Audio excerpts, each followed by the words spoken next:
Assalamualaikum warahmatullahi wabarakatuh.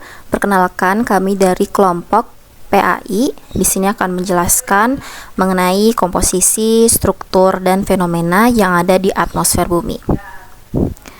Berikut merupakan anggota kelompok kami. Dan di sini saya akan menjelaskan mengenai pengertian dan komposisi dari atmosfer. Apa itu atmosfer? Atmosfer itu merupakan lapisan gas yang menyelimuti bumi secara keseluruhan dan melindungi bumi dari radiasi matahari dan benda-benda dari luar angkasa. Atmosfer ini diawali dengan adanya suatu erupsi yang terjadi. Kemudian erupsi ini biasanya didominasi dengan kandungan karbon dioksida, nitrogen, dan uap air atau water vapor, yang kemudian seiring berjalannya waktu dan bumi semakin terbentuk, berubah komposisinya menjadi kebanyakan itu ada nitrogen, oksigen, dan juga ada argon. Selanjutnya, apa saja sih komposisi yang ada di atmosfer? Di sini yang berwarna ungu merupakan komposisi atmosfer yang bersifat gas permanen atau permanen, di mana dia ini variabelnya itu tidak banyak berubah dan dia juga terlalu tidak signifikan memiliki dampak pada kejadian di atmosfer, yaitu seperti cuaca dan lain sebagainya dan iklim. Di sini argon berasal dari peluruhan kalium 40 dalam kerak bumi dan dapat masuk ke atmosfer diakibatkan oleh aktivitas geologi. Kemudian juga ada nitrogen yang berasal dari hasil uraian juga, bahan organik ataupun vulkanik dan lain sebagainya. Kemudian ada oksigen yang berasal dari vegetasi dan terbentuk dari proses inorganik dan juga organik. Kemudian mencakup juga gas-gas seperti uap air, metana, ozon, dan karbon dioksida, yang dimana nih mereka masuk kepada variabel gas yang dapat berubah-ubah. Dan gas-gas lainnya ini juga yang memiliki pengaruh dominan atau mayoritas pengaruh terhadap iklim dan juga cuaca di atmosfer. Gas-gas lainnya ini mencakup yang disebut sebagai variable gas, yang dimana gas ini dengan sifat jumlah atau komposisinya ini mudah berubah di atmosfer.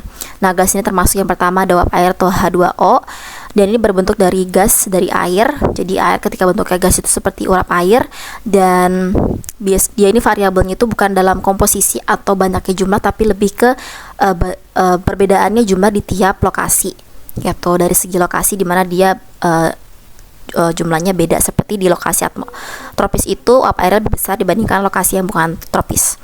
Kemudian ada karbon dioksida juga, yang dimana tuh dia berfungsi untuk menyerap radiasi thermal infrared, tapi ketika dia berlebihan akan membuat radiasi itu berlebihan diserap juga, dan membuat yang namanya pemanasan global juga. Kemudian ada juga yang namanya ozon. Ini ya ozon. Kemudian ini berada di lapisan atmosfer yang bernama lapisan ozon, dan dia bertugas untuk menyerap akan sinar radiasi ultraviolet yang bisa berbahaya bagi manusia dari matahari. Dan terakhir itu ada gas variabel lainnya seperti gas metana, yang dimana itu dapat menyerap beberapa gelombang tertentu radiasi. Dan juga ada yang namanya karbon monoksida, sulfur oksida, nitrogen oksida, dan juga hidrokarbon lainnya. Selanjutnya ada distribusi massa atmosfer.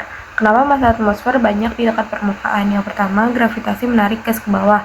Gravitasi bumi menarik partikel gas ke pusat bumi, karena itu udara yang terdiri dari molekul gas memiliki kecenderungan untuk jatuh ke arah pusat, sehingga tekanan dan densitasnya lebih tinggi di ketinggian rendah dibandingkan di ketinggian tinggi. Yang kedua, gas bisa dimanfaatkan. Gas bersifat kompresibel ketika ditekan, molekulnya lebih rapat di dekat permukaan. Tekanan dari lapisan gas diantaranya menyebabkan molekul udara lebih dirapatkan.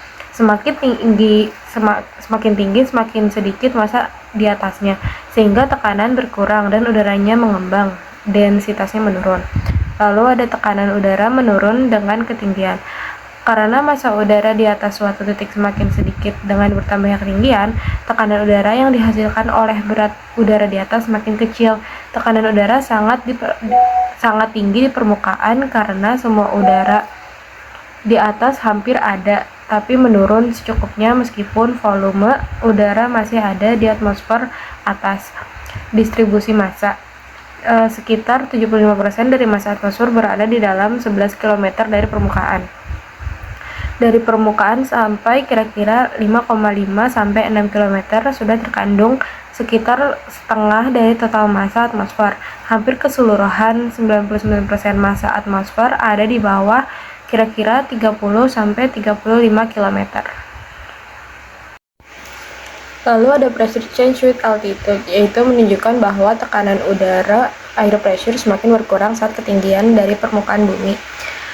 Ada sumber vertikal yaitu y-axis, ketinggian dari permukaan 0 meter ke atas misal sampai minus 50.000 meter.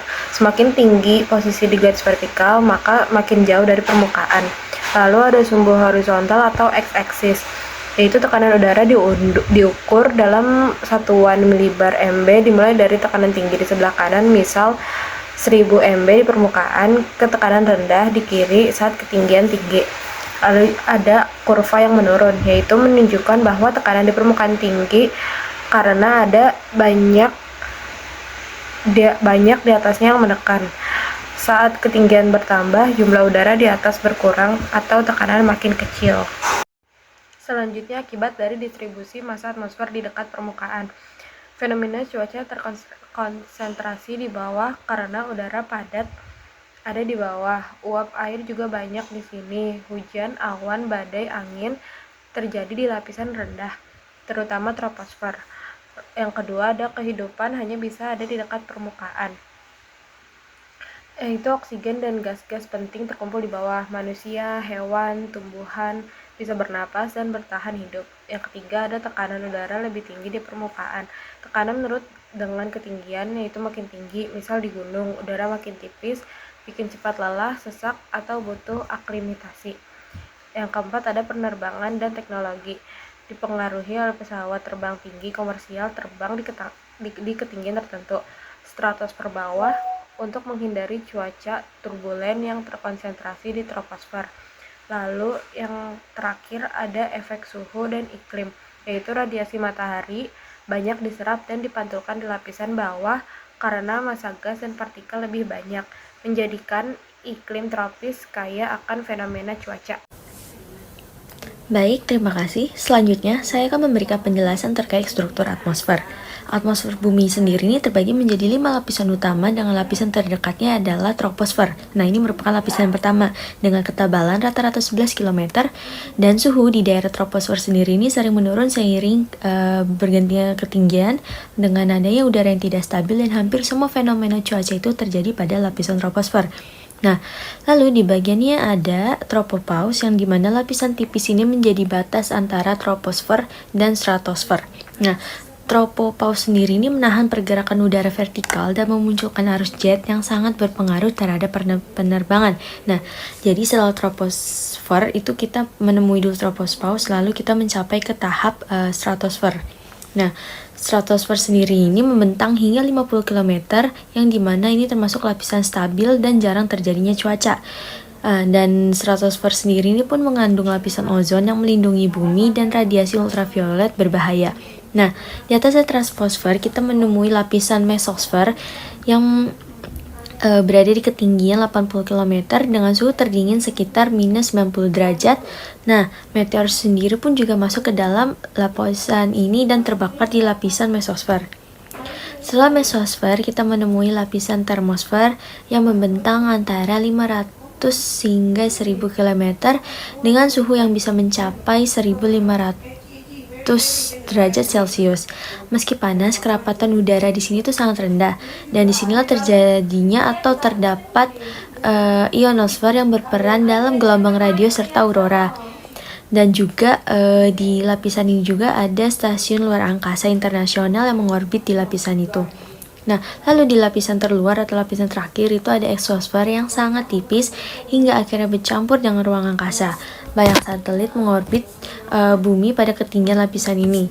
Dan juga dari semua lapisan, troposfer dan stratosfer itu adalah lapisan yang paling penting buat penerbangan dan kehidupan karena menjadi tempat terbentuknya cuaca serta pelindung dari radiasi matahari.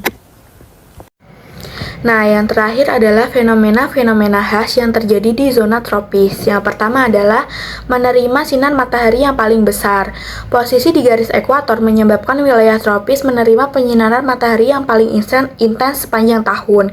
Sudut datang sinar matahari hampir tegak lurus sehingga energi yang diterima sangat tinggi dan konsisten. Kondisi ini jugalah yang menjadi penggerak utama bagi seluruh sistem iklim dan cuaca di kawasan tropis, memicu penguapan air yang masif dan pemanasan udara permukaan. Yang kedua adalah hujan konvektif dengan curah tinggi. Pemanasan intensif dari matahari menyebabkan penguapan air yang sangat cepat dari permukaan laut dan daratan. Udara yang panas dan lembab ini kemudian naik, mengalami pendinginan, dan akhirnya mengembun membentuk awan-awan konvektif yang tinggi. Proses inilah yang menghasilkan hujan dengan intensitas tinggi namun sering kali berdurasi singkat, yang merupakan ciri khas hujan di siang atau sore hari di daerah tropis. Yang ketiga adalah angin pasat yang berhembus konstan.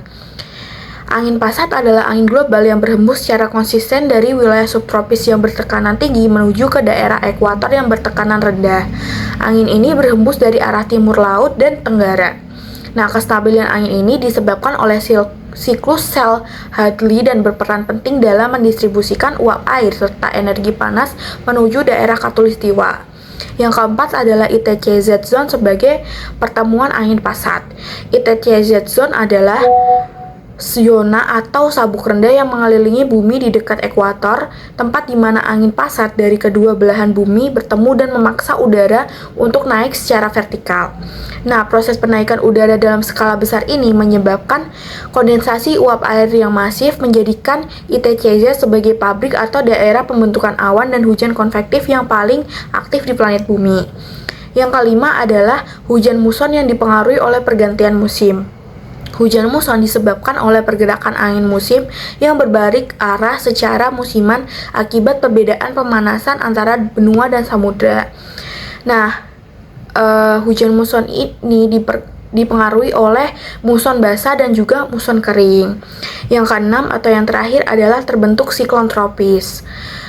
Ketika kondisi atmosfer mendukung, misalnya adanya gangguan atmosfer dan angin yang tidak banyak berubah, dengan ketinggian energi ini dapat terorganisasi dengan sistem badai bertekanan sangat rendah yang berputar yang dikenal sebagai siklon tropis. Meskipun tidak terbentuk persis di ekuator, fenomena ini adalah konsekuensi langsung dari kondisi laut tropis yang panas.